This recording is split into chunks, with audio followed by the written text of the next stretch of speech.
हरिओम प्रिय दर्शकों, यदि आपकी कर्क राशि या कर्क लग्न है तो इस वीडियो को बहुत ध्यान से देखिएगा, समझिएगा। इस वीडियो में हम समझने वाले हैं सूर्य राशि परिवर्तन प्रभाव को, और ये परिवर्तन क्या कैसा प्रभाव देगा इसे हम विस्तार से जानेंगे। परंतु उससे पहले मैं आपको एक महत्वपूर्ण सूचना दे दूं कि यदि आप हमारे साथ जुड़ के पैसा कमाना चाहते हैं तो आप दिए हुए नंबर पे व्हाट्सएप में मैसेज करके जानकारी प्राप्त कर सकते हैं। आइए अब हम जानते हैं सूर्य राशि परिवर्तन प्रभाव को। तो ग्रहों के राजा सूर्य का परिवर्तन 14 मई की रात्रि 12:12 में होने जा रहा है, यानी कि 15 तारीख लग चुकी होगी। तो लगभग इनका जो गोचर काल होगा 1 महीने के लिए, यानी कि 15 जून तक ये गोचर करेंगे। सूर्य का परिवर्तन अब ये मेष राशि को छोड़ के और वृषभ राशि यानी कि शुक्र की राशि में गोचर करेंगे, और ये 1 महीने के लिए गोचर तो करेंगे ही। बुध का भी परिवर्तन 23 मई को होगा और ये वृषभ राशि में आ जाएंगे, जिससे कि बुधादित्य योग का निर्माण होगा। परंतु इसे थोड़ा सा यदि हम और भी सूक्ष्मता के साथ समझे जाने तो वृषभ राशि में ये बुध 23 मई से लेके और 6 जून तक रहेंगे। परंतु सूर्य और बुध दोनों ही इसमें जो नक्षत्र हैं उनमें गोचर करेंगे, जैसे कि कृतिका, रोहिणी और मृगशिरा। कृतिका यानी कि सूर्य का नक्षत्र, रोहिणी यानी कि चंद्रमा का नक्षत्र, मृगशिरा यानी कि मंगल का नक्षत्र।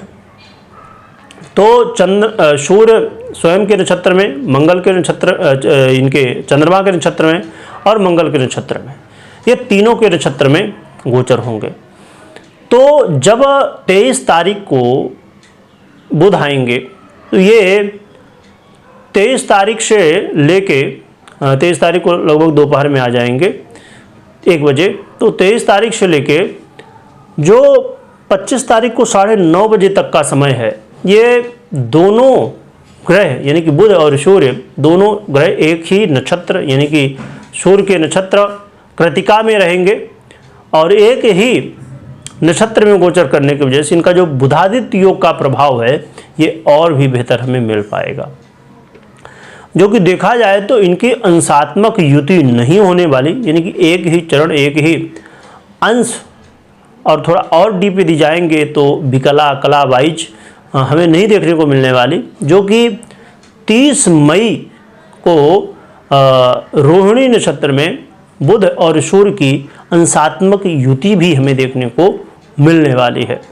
रही बात कि आप विकला कला वाइज जाएंगे तो 23 मई को किस टाइम ये युति होगी वो समय भी आप निकाल सकते हैं, समझ सकते हैं इसे, क्योंकि यही है जब आप थोड़ा सा ये मैथमेटिक चीज़ें हैं। हो सकता है कुछ लोगों को ये कहते हैं ना कि भैया सर के ऊपर से पानी निकल गया, वो वाली चीज़ें हों, परंतु इसमें जब यदि कोई जो ज्योतिष प्रेमी होते हैं उनको बहुत आनंद आता है कि जब आप राशि वाइज देखते हैं, फिर नक्षत्र वाइज, फिर चरण वाइज, फिर अंश, विकला कला, इसके वाइज जब आप निकालते हैं डिटेल, और फिर वो समय मिल जाता है आपको कि हाँ इस समय इतने बज के इतने मिनट में ये नक्षत्र एक ही स्थिति में होंगे दोनों ग्रह, वो समय कितना महत्वपूर्ण होगा।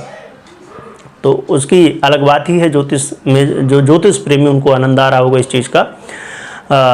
तो ये जो समय है, तो 2 समय हमारे लिए इस योग के जो फल मिलने हैं उसके लिए सबसे महत्वपूर्ण होगा। एक तो 23 तारीख को से लेके 25 तारीख को 9:30 बजे, और फिर 30 तारीख का, जो कि 30 तारीख का समय उतना बेहतर नहीं जितना 23 से 25 का समय है।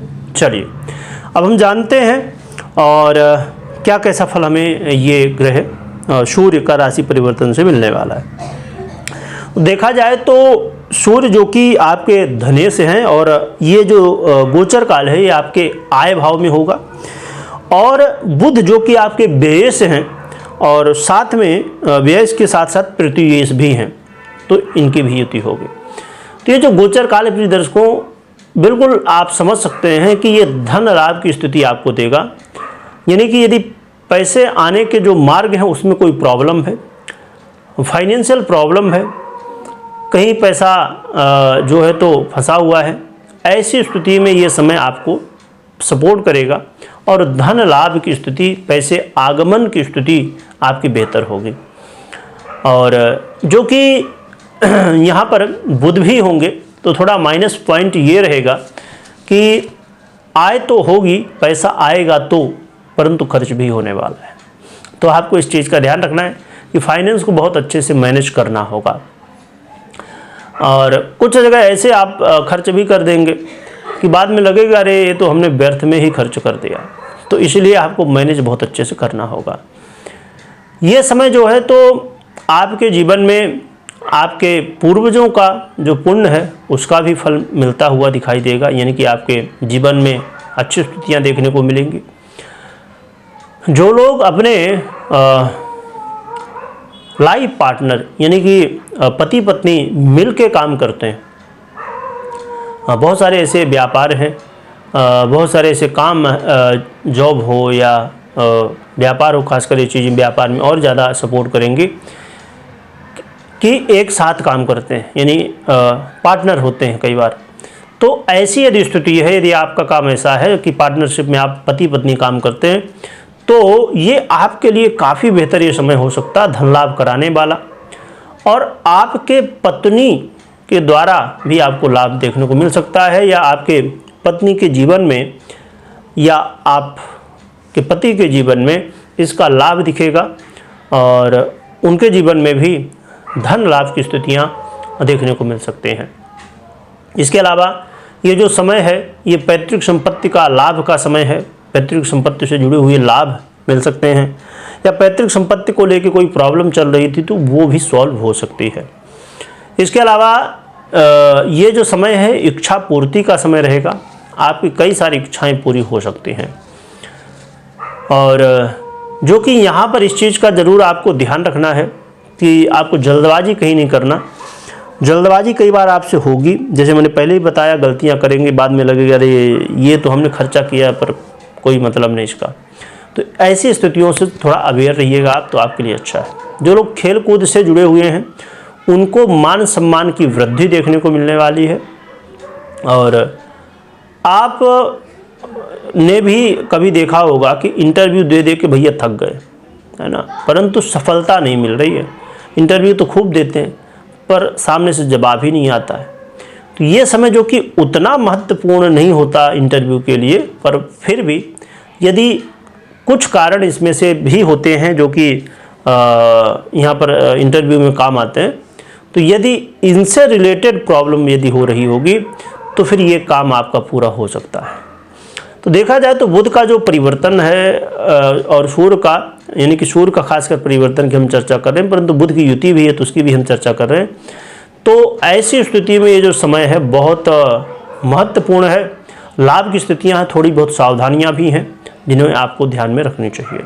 रही बात की हमेशा इस बात का ध्यान रखिए कि कभी भी कोई भी निर्णय ले रहे हैं तो आप अपनी पर्सनल कुंडली का विश्लेषण करवाने या तो करने के बाद ही निर्णय लीजिए, मात्र गोचर के आधार पर नहीं। जैसे आपने जो सुना ये गोचर के आधार पे क्यों नहीं लेना चाहिए, क्योंकि गोचर आधा फल देता है और आधा कुंडली। रही बात कि फिर गोचर ही ना देखें, क्योंकि गोचर तो भैया आधा फल देता है तो उसको भी देखना है, और कुंडली भी देती है आधा फल तो उसे भी देखना है। तो इसलिए दोनों को देखने समझने के बाद ही निर्णय आपको लेना चाहिए। रही बात उपाय की, क्या उपाय करना चाहिए, तो आप भगवान भोलेनाथ का जो संपूर्ण परिवार है उसकी आराधना करिए, और खासकर भगवान शिव को बेलपत्र जरूर चढ़ाइए। इससे आपको और भी अच्छे परिणाम देखने को मिलने वाले हैं। साथ में गणेश जी की भी आराधना हो जाएगी, और सूर्य की आराधना भी करें, उनको अर्घ्य दें और अपनी दिनचर्या को बेहतर बनाएं। तो ये आपके लिए अच्छा रहने वाला है। वीडियो देखने के लिए बहुत बहुत धन्यवाद।